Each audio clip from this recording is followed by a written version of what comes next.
Hello, everyone. Thank you for watching Blair and Company. My name is Joshua Blair, and today I have the amazing Justin McCray. How are you today? Pretty good, pretty good. Thank you for having me. No problem, no problem.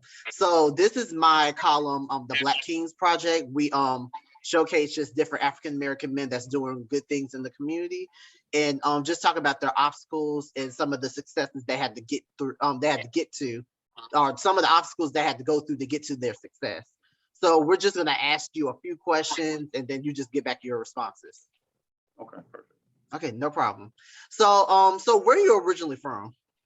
I'm originally from, I grew up a lot of places actually. Like I'm originally from Delaware, Newark, Delaware, actually.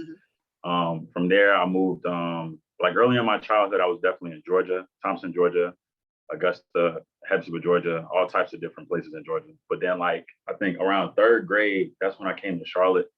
And yeah, I've been in Charlotte ever since. Okay. So tell me a little bit about just your upbringing and your childhood growing up and moving from those different places. My childhood, it was real fun. Like, I was a kid, I was always outside.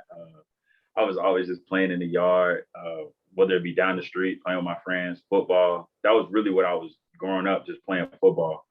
But yeah, that's pretty much how my childhood was. Okay. So once you got to Charlotte, well, from moving from, well, since you said you were like basically like in Delaware to Georgia to North Carolina, how was living in those different areas? Like, how did it shape you, or what was the difference between living on all three of those different areas? So I'll say like Delaware, I didn't really get an experience, like because I was kind of like it was like a quick move. I was there probably like for like a week, and then I was going to like Georgia or whatever.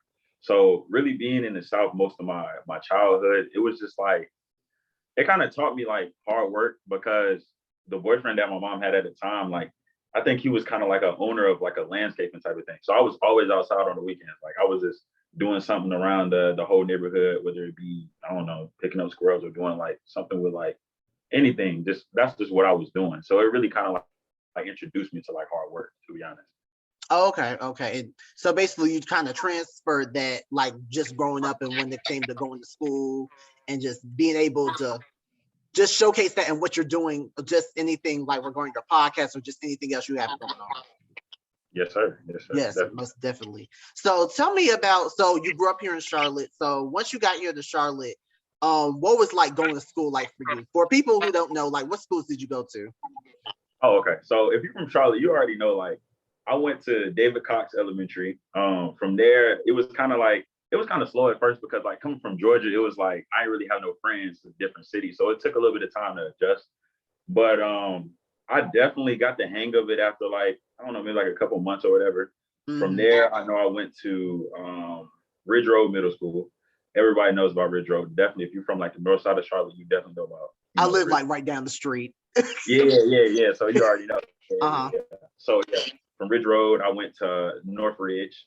So that was kind of like a little change. If you're from like, I think like kind of like East Charlotte, Rocky River, like you know about North Ridge. So from North Ridge, I went back to Ridge Road, and that's kind of when everything took a turn for me. As far as like, I think I'll say probably like seventh grade. That's when everything kind of turned up a little bit for me. Like as far as like attention, everything as far as I don't know, even like a little bit of style, like that's where it started to come in really. And it's like seventh grade. Yeah. So when did you started seeing like, so what changed for you, or what made you want to do that change when it came to fashion?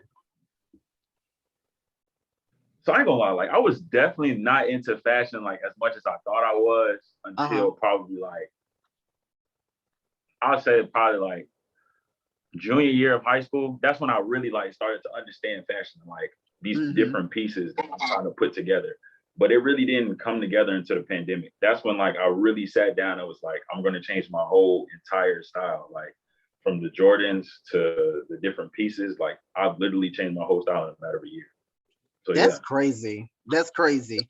So once middle school happened and you just dealt with that, because I know like just in middle school, just everybody's body's changing and everybody's mentality is starting to change. So how did you deal with that, especially you going from Ridge Road to North Ridge and then going back to Ridge Road? Like, how was that for you?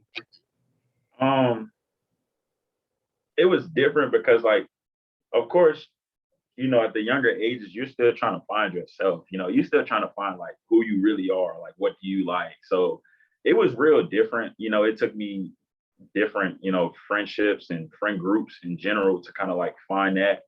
But really through experience, like trying things out, like, oh, you like this, or you like this sport more than other, or maybe you want to do both sports, like that type of stuff. But yeah, that's really what it took though. Oh, okay. So once after you stayed at Ridge Road until you graduated, correct? Yes, sir. Okay, and then where did you go for high school? So for high school, I started off at Mallard Creek. I started my freshman year and sophomore year until I decided to transfer. I really did play. I played football for them. So yeah. Okay, I went to Mallard Creek. Oh, for real? Oh yeah. So I really enjoyed it. Football. It was just like I just decided. It was really like my freshman year. Like I don't know. Like I was like, this is not it. Because you go from like Ridge Road and you kind of like the star and like the man, like, you're kind of like given this already like starting road. So it's kind of like when I was really introduced to like adversity, it was kind of like, I don't like this. But it took me like, like you wouldn't understand these different principles like perseverance and adversity until you got older. Yeah. But like, yeah, I decided to transfer from there and I wanted to go play basketball. So I went to a charter school. It was called Mountain Island Day. It was a real small school. I had a really good junior season. I probably averaged like, I want to say probably like maybe 13 or 14 and 9. Oh wow. Yeah, it was a pretty solid season, but I just questioned my competition that I was playing. I questioned that. So it was kind of like, I don't know if a recruiter came to see me, I don't know if they're gonna like see this as like, oh, you're not really playing anybody. So I decided to transfer from my senior year and I went to Hopewell. And Hopewell is in like one of the hardest conferences in North Carolina because we play, Vance, North Meck, like, you know what I'm saying? We play all these different schools. So yeah, that's how it really was. So I ended my whole like high school career at Hopewell. Yeah. Dang, and that's so funny that you said from Ridge Road to Mallard Creek, because Mallard Creek, especially when I was at Mallard Creek, because I was at Mallard Creek 2010 to 2014. That was when like we was running football. Yeah. Yeah, and so the competition, like people from across the city was trying to go to Mallard Creek. Yes. And everybody like they didn't play. So I definitely understand where you're coming from, because you being the man at Ridge Road and then you come to Mallard Creek and there's so much competition, it's hard for you to get like just your voice heard. Yeah, really. Yeah. Yeah, most definitely. So I definitely understand where that came from. So were you always into like football and basketball, or did you like one over the other, or what was it? Yeah, so I really loved football growing up. That was like my first love. I always used to do that. Even as a kid, like I used to make up like random teams and stuff like that. And I said like, oh, I would own them one day, or I'd like make my own team, stuff like that. Like it's always been like that. Football's been my first love since I was like real little. But it ended up changing when my mom introduced me to basketball. Probably like, I'll probably say I was in elementary school when my mom introduced me to that. So then I started playing like church league basketball, stuff like that.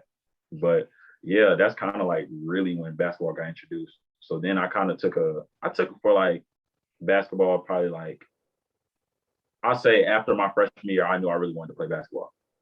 Oh, so, okay. Yeah, that's probably when the switch happened. Up until then, I was straight football though.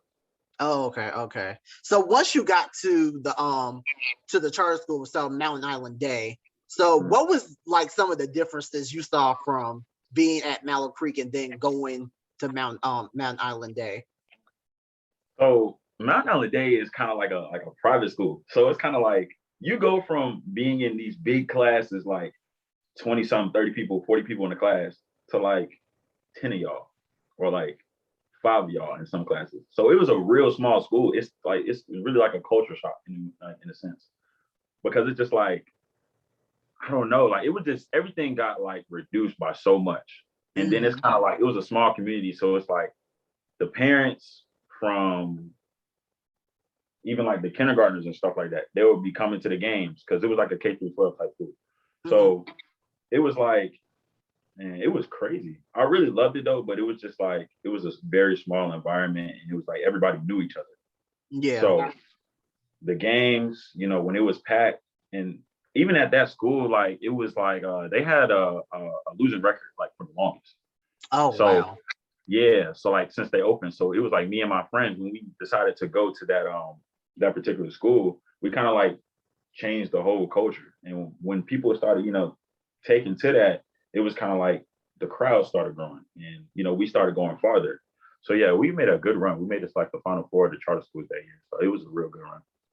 Okay, and I can relate to that because before I went to Mallet Creek, I went to have you ever heard of Northside Christian Academy? Oh yeah, oh yeah. Yeah, I went there from second grade all the way to the time I was in eighth grade, and I definitely can relate to being like, because before then I went to Mallet Creek Elementary and it being like a really big school and having like 30 people in the classroom. And so once I got to Northside and I just saw it was like 12, 13 people in the classroom, it is a culture shock and everybody do know everybody. And this is like, it's different. It's different. It's really like a small town, like essentially, basically. Yeah. So yeah, I definitely understand like how that go and just. But I'm glad that you were able to change the culture at the school from having like a losing record to them making the being at the top for the finals. So I feel like that's really good that you were able to do that. But you did say like you felt like at that school you didn't really have like recruiters coming. Yeah, like it was a small school, so it was like I can't really blame them, but I can at the same time because Yeah. it's like they didn't really have the resources necessary for me to really like work for like any of my friends to really take off because of the fact that they never had these kind of athletes before. Yeah. So I don't really blame them, but I kind of do because that was my junior year. That was the biggest year of recruitment for me. So I was kind of like, yeah, that's how it was though. So when you saw that starting to happen, you were like, okay, so now I probably need to go back to be part of CMS and try to get recruited. So how was that process, and what was going through your mind during that time? I didn't want to leave. I really wanted to win a championship. Like I really wanted to get like that ring. I was really talking to my mom about it. My mom was really the main one that was kind of like, she saw everything from like a distance, and she was like, I don't like how they moving. Like you need to go somewhere else. You need to look at other schools. But yeah, I really wanted to bring a championship to that school, but it was just like my mom. She just saw she didn't see no point in it. So that's when we kind of. Oh, okay. So it was your mom. Okay. So once you left there and went to Hopewell, what was it like for your senior year?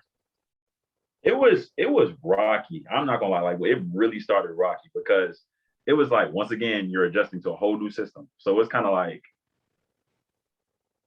everything is more fast paced in CMS. Like everything is just kind of like you're on go. Like it's always like this. Yeah. In charter schools, you're kind of going at your own pace. Like yeah, like there's not really, like it's not that many deadlines for work. And in sports, it's kind of like you're kind of doing your own thing. Like they're just like basically they basically accommodate for you.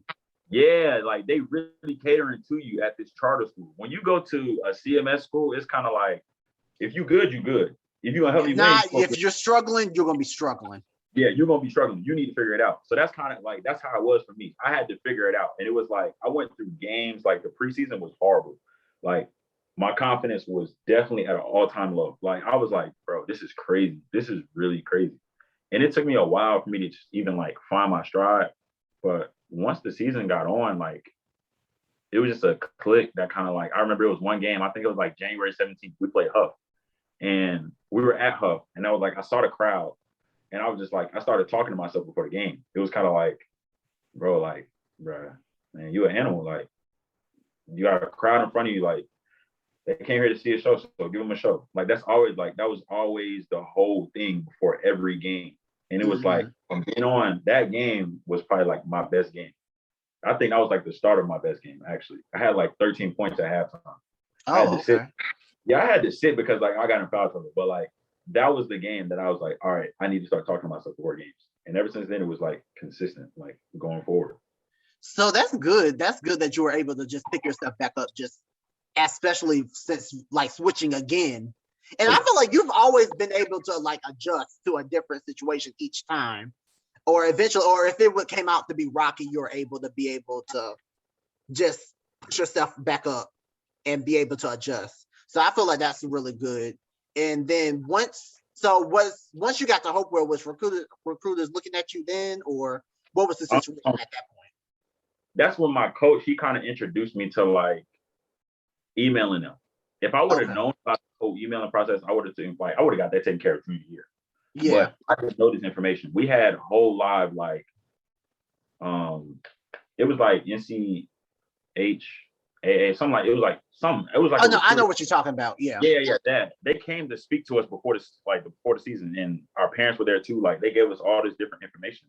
This is information that we really needed like junior year. So now we're really late in the game. So everything has to happen at a late time.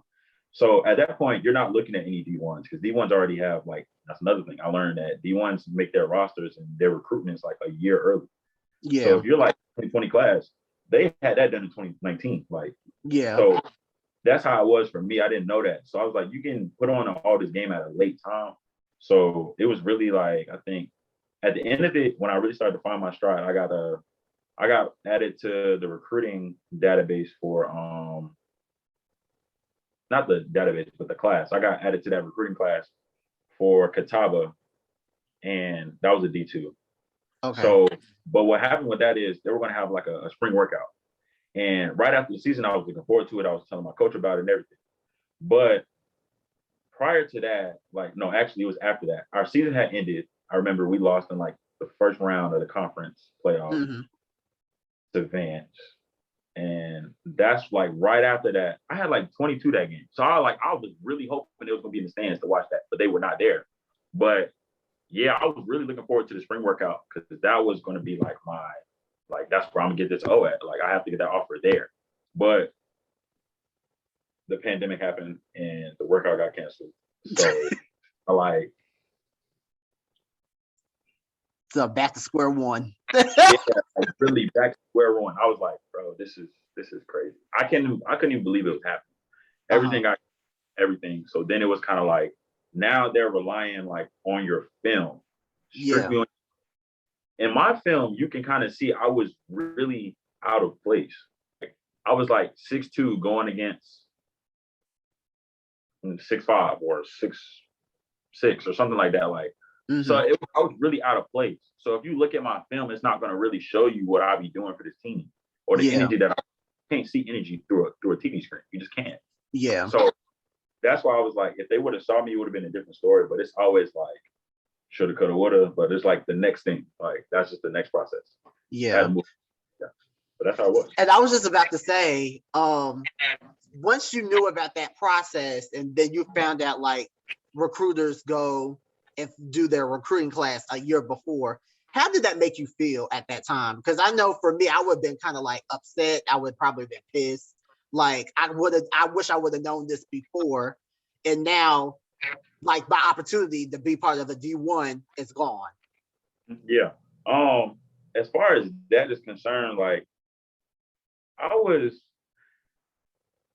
been like an optimistic person. So it's kind of like anything that like a challenge is thrown my way, I'm like, wow, okay. So it kind of takes me a minute to process it. Once I process it, get any type of like negative thoughts about it out. Yeah. I was like, how are we gonna figure this out? So then it was like full steam ahead. That's what we're gonna do. That's just what we're gonna do. I accepted the circumstances, and it was just like we just gotta make it do what it do. Simple as that. That's good, because a lot of people would have been like, well, I don't even want to do this no more. I don't even, I just feel like a lot of people's self-esteem would have been very low at that point. So I feel like I'm glad that you were able to turn it around and make it positive.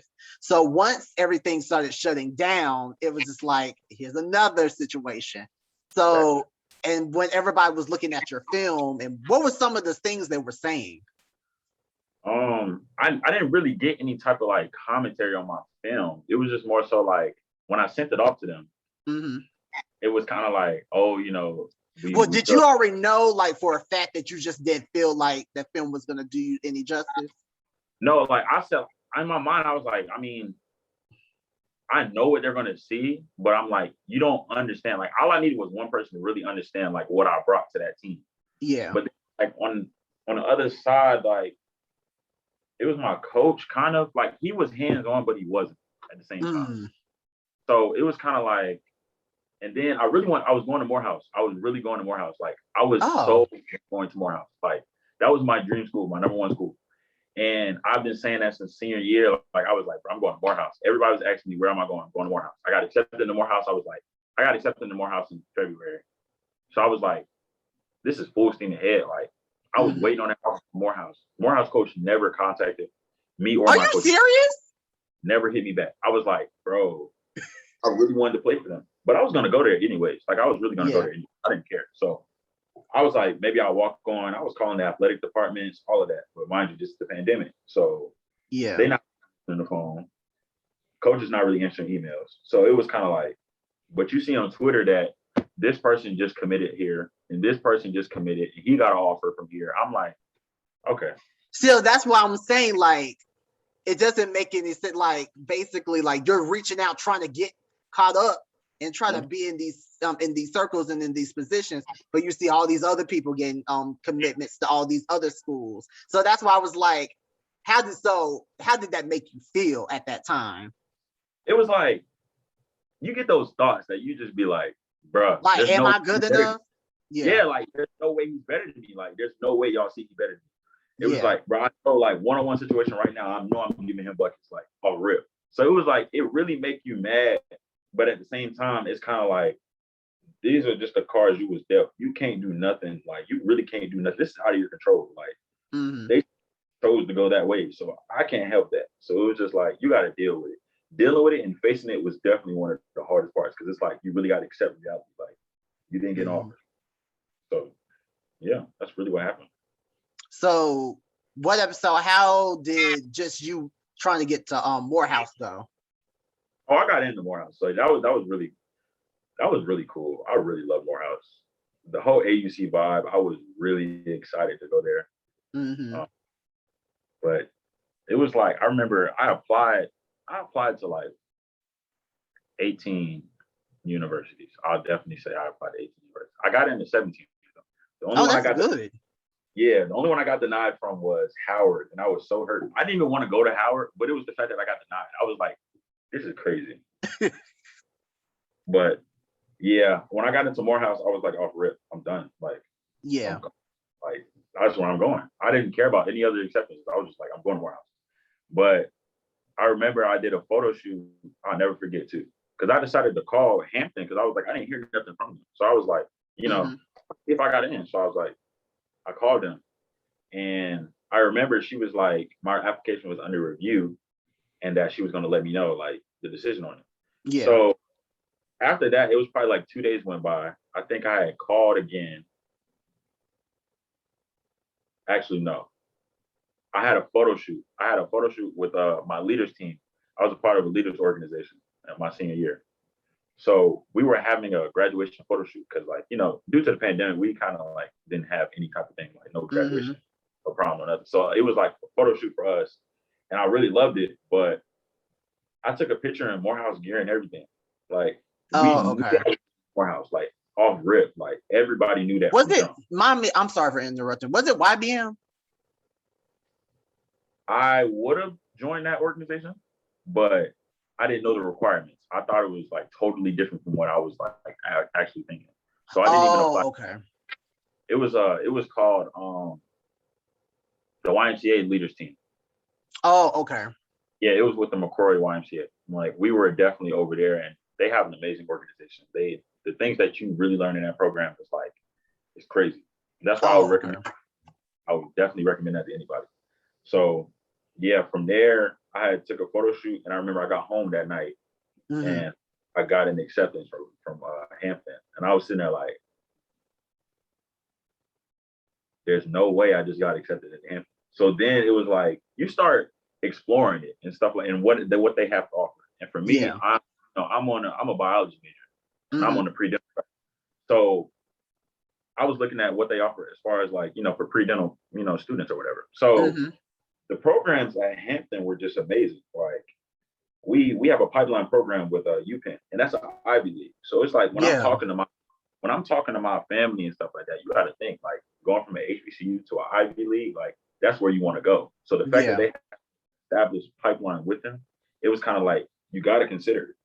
And then that's not even including the pre-dental association that they have. You have a plethora of upperclassmen really putting you on game and telling you getting you ready what this kind of score or what DAT score is required for different, universities and stuff like that, or like what you're going to learn, what classes you need to be taking, stuff like that. Like it's real things that cater to like pre-dental students. So it was kind of like, bro, this is crazy. You'd be kind of crazy to turn this down. So then they threw scholarship money on top of that. And if you go to Morehouse or Spelman or Clark Atlanta, or I'm saying Morehouse, I don't know about Clark Atlanta. If you go to Morehouse or Spelman, like they don't really throw scholarship money like that. At all. That's what I'm saying. So it's like the fact that Hampton came in and threw money, it was kind of like you might have to go on and switch. Yeah, that's what I'm saying. I was like, I might have to go ahead and switch my decision. Mind you, I already dropped the $600 non-refundable deposit for Morehouse for my place. So now I went ahead and dropped a whole nother one. Had to drop a whole nother deposit on a different university. Yeah. So yeah, my family wasn't too happy about that. And like that's like $600 on drink. So it's like, yeah. So you just spent like $1,200. Essentially, for real. Like so that's why I was like, but yeah, that's how it's been up to here. Like that's good. So what has it been like going to Hampton and just the environment? For me, I used to be a part of this organization called Campus Connections, and we would tour like different HBCUs across like the East Coast. And I remember visiting Hampton once, and it was like such a really nice like campus. So what has it been like for you since you've been there? Well, this is gonna be our first year on camp this year. So, oh yeah, because it's pandemic. Okay. So online, it was a struggle. I'm not gonna lie, it was definitely a struggle because not necessarily with the grades, but it's just more so like the curriculum that you're getting. And at Hampton, it's kind of like all of like if you're a pre-med or pre-dental, like we're on the same track, we're on the same curriculum. So you got to think our first semester was loaded, like loaded. Like you had bio seminar, then you have I think a chem lab and chemistry, biology, and then math. You have pre-calc, and this is like all in the same semester. This is a loaded like 16 credits, I believe. Yeah, this is about 16 credits in one semester. Oh wow. So, yeah, like 16, 17, or 18. I'm not sure. But it was like one of those numbers, like this is loaded for real. And when I'm talking to like my sister, because she's an LPN, so I'm talking to her like why do you have this many sciences in one semester? Like this is OD. Yeah. But yeah, that's how it was though. It was just really a challenge. To me, you didn't really learn anything because it's like it's through a computer screen. You don't. It's really like, especially, and that's one thing I can't stand about like online classes is that you're really essentially teaching yourself. Exactly, that's what I'm saying. You're really teaching yourself. Like all of us are in the same boat across the country, wherever you are. Like we're sitting here, we're not learning anything. We literally just turning in stuff just for the grades. Like at this point, we're not learning anything. Like not retaining, not one thing. So it's kind of like, yeah, that's how it was. Yeah. So were you kind of like frustrated with that, or like what was your feelings behind it? I was indifferent about it because it was kind of like I'd rather be doing other things anyways. So yeah, if I'm sitting here doing this, like I'm just gonna go ahead and get this out the way so I can focus on something else. Because I was working third shift and doing that, so it was kind of like crazy. It was crazy, actually. Oh yeah, I would be. Yeah, I'm surprised you did all of that. That's a lot. Exactly. That's what I'm saying. Like you got to deal with that in the semester. Like it's crazy. You get off at like 3 o'clock in the morning, going straight to sleep, or going to the crib, and then you might wake up for your 10 o'clock. You might be a little late, like waking up on time, the attendance and stuff like that. Like that was a whole different type of discussion. But yeah. Yeah, that's crazy. So around this time, this is when you start popping off with the fashion. Yes. Yeah. So what was some of the trends you started looking into or that you started to like, or people start noticing about that you were starting to change or you're like trending towards? So for me, like I always like loud pieces. I like stuff that's different. So I started seeing the bungee pants, and I started seeing like flannels. What else did I start seeing? A lot of graphic tees. I really like the whole vintage look. Like I love the vintage tees. Like those are amazing. That's really kind of like a centerpiece of my like collection right now. So I really love those. So off rip, I kind of gravitated towards them, and I started like, slowly building. Excuse me. But I always like the loud stuff, like different stuff. You know what I'm saying? Yeah. Like that's what I really just admired always. I want pieces that people don't have. Like that's why I was willing to pay that money for it, because you don't have this. Like it was just like, it's exclusive. You don't have this. That's really what I focused on. That's dope. That's really cool. So do you do a lot of thrifting, or like where do you like to shop at to get some of your stuff? I actually just started thrifting. So okay. Yeah, but I really love thrifting. Like, you can get so many pieces for like $50. I remember I got maybe eight different shirts or 8 different tops, maybe like $48. It was amazing. Like I really started to fall in love with it. So I kind of mix it in with online shopping as well. Minimal is probably my favorite place for pants, bungee pants, snap pants, flare jeans, cargos, all of that, like leather pants. They have it all. Like I get all my stuff from them. As far as shirts, most of my shirts actually was free because I modeled for them. So it was kind of like some of the local brands that I know, they would have me. I got free stuff because of it. But if I wasn't, I like places like Sean No. That's a vintage type of online store. He ships California, I believe. He has really good stuff though. What else? Let me see. Heartthrob, that's a local brand that I really love. In Peace, that was another one. Chasers Only, of course, that's what I rock right now. Yeah. So like that's really what I really started shopping from them. Bass Pro became something that I really got accustomed to, and I don't know, because I started wearing Bass Pro, and then I started seeing everybody else wearing Bass Pro. So I just started noticing that too. Yeah, like I don't know who started that trend. I'm not gonna take credit for it, but I don't know who started it. But I promise you, I did not see no type of Bass Pro until I started wearing Bass Pro.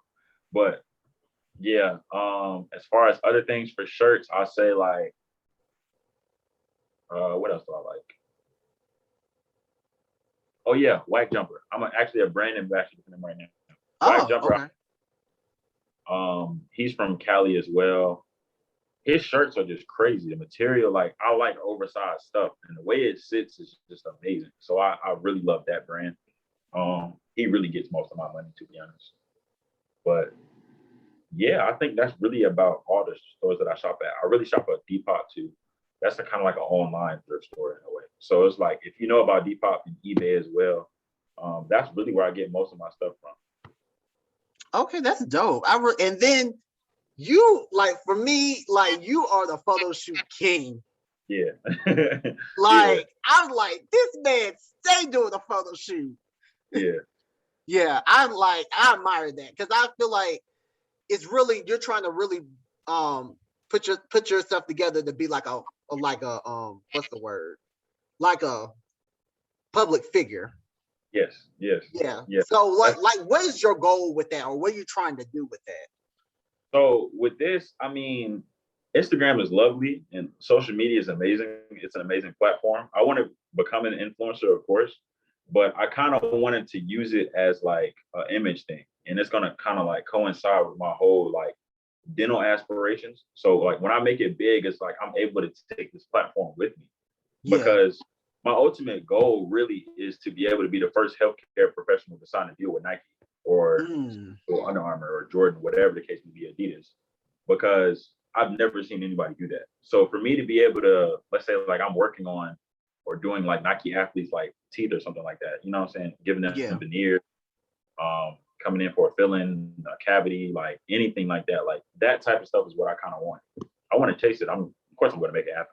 But that's really just the building blocks of all of this. Becoming an influencer, like being able to monetize my image. That's really what I'm working on right now. So that's why I work so hard to kind of create these different projects. And that's all I talk about. You know, like even if like in my friend groups, anything, like that's all I'm talking about. I always talk about what type of project that I got working on next, or what I'm trying to give them next. Like all these different things come from ideas. And it usually hit me like 2 o'clock in the morning, 3 o'clock in the morning. That's when I really start doing everything. Like those are my thinking hours. So like if I'm up late, it's definitely because of that. Like I'll be watching something. I get inspiration from all types of different things. Like I'll be watching YouTube, or I'll be walking down the street and I like the way this looks together, and I'll be like, okay, and I like this scenery. Like, it'd be all types of different things, and it's just like, or you might see something on Instagram, and you like, I gotta do that again. Like, stuff like recreating different things that you see on Instagram or something around your neighborhood. You can get inspiration from the slightest things, and you just never pay attention to it. So yeah, that's why I really started calling them like my projects. And I give all these different people, like, this is what I give them, like my work. This is for free. So that's how you really know I love to do it. So it's like all this different stuff.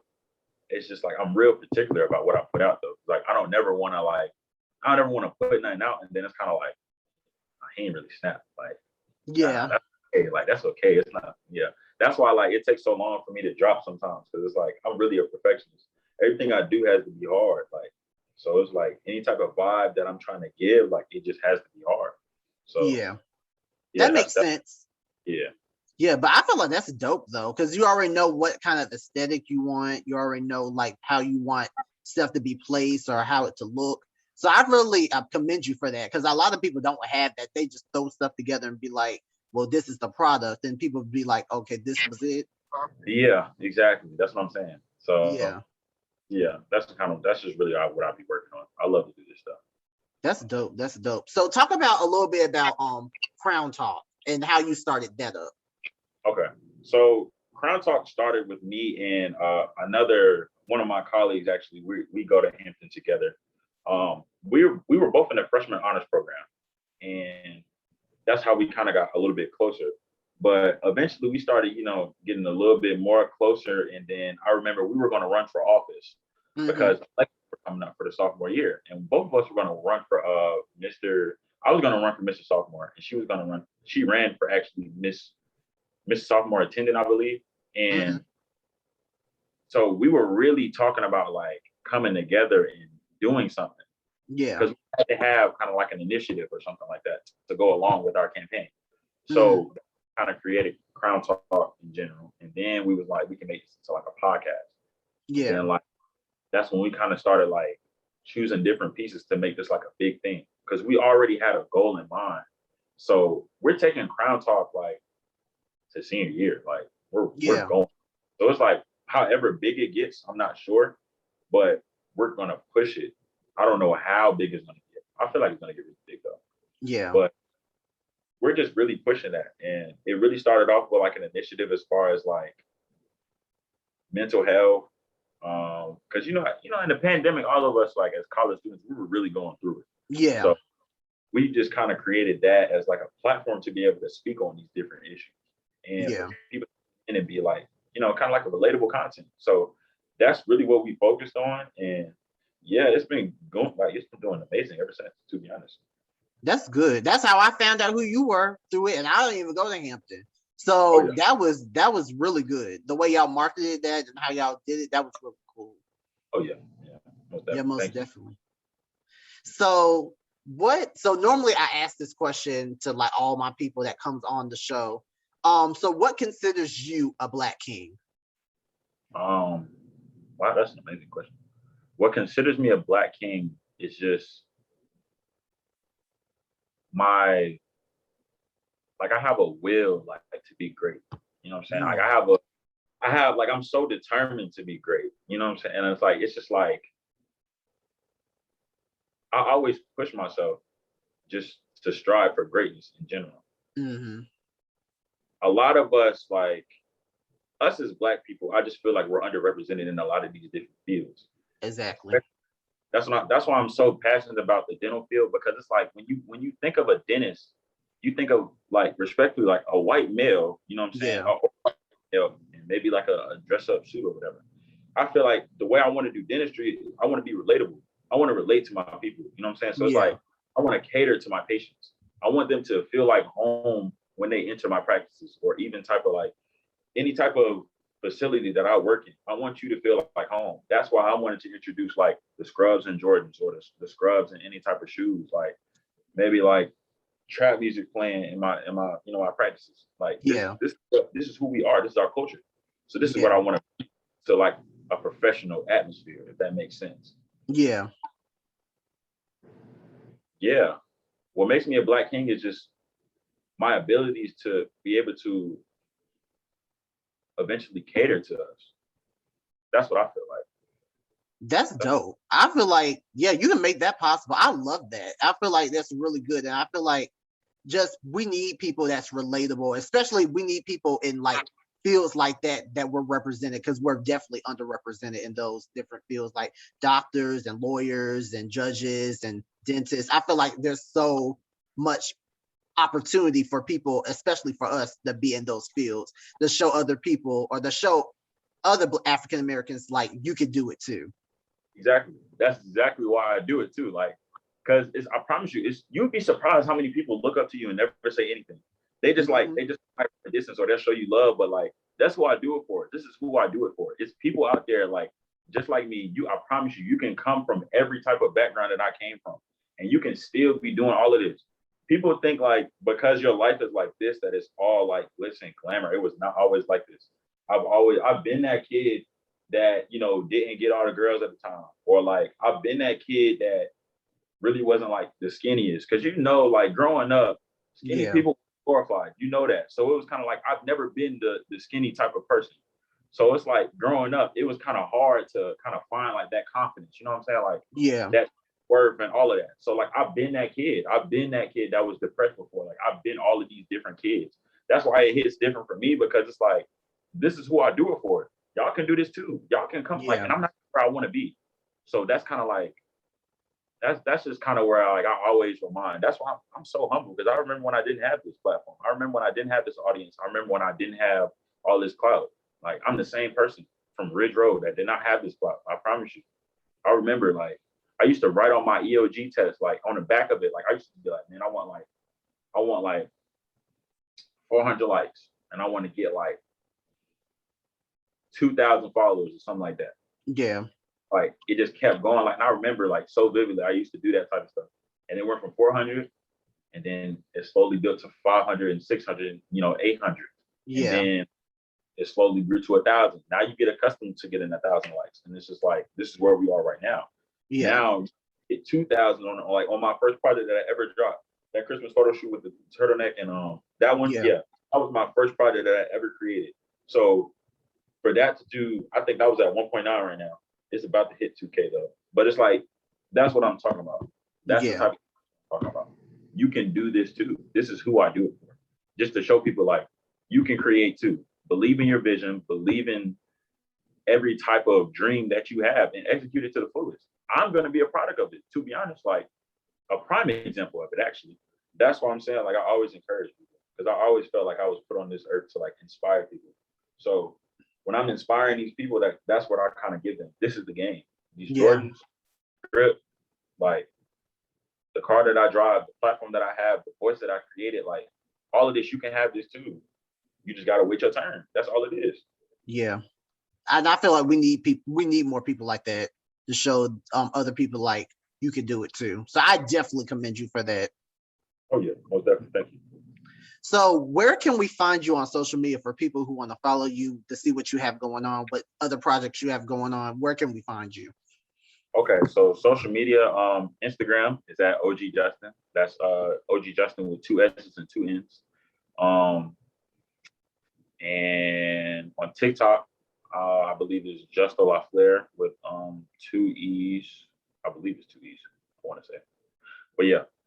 And yeah, those are really the main 2 platforms that I really be on. But yeah, y'all can definitely follow me, DM me, do anything like that. I'll definitely answer them. But that's really my main platforms. And then I know we had talked about it prior to the interview, but you have a YouTube channel coming up. So when can we look forward for that? I'm actually trying to push something right now to record a moving vlog, because I'm about to move into college or whatever. So that was kind of gonna be the first video, but I have so many ideas like just to bring to YouTube. That's really the platform that I'm gonna blow up on, honestly. So that's really kind of where I'm pushing. I want to say maybe expect something towards the end of the month, around like September 1st, or maybe like the end of August. That's really when I'm gonna probably upload my first one. Okay, most definitely. Well, I would like to just thank you for being a part of this platform, the Black Kings Project. I really appreciate you coming. We've been talking about you trying to be on this for the longest, so I'm super glad we were able to get that done today. Yes, most definitely. Thank you for having me. I really love this conversation. It was amazing stepping stone, honestly. No problem. Well, everybody, thank you for tuning in to the Black Kings Project on Blair and Company. Stay tuned. We have more interviews coming up soon for the next few weeks. And thank you, Justin, for, like I said, for being on the show. And we'll talk to you later. All right. Thank you so much. No problem.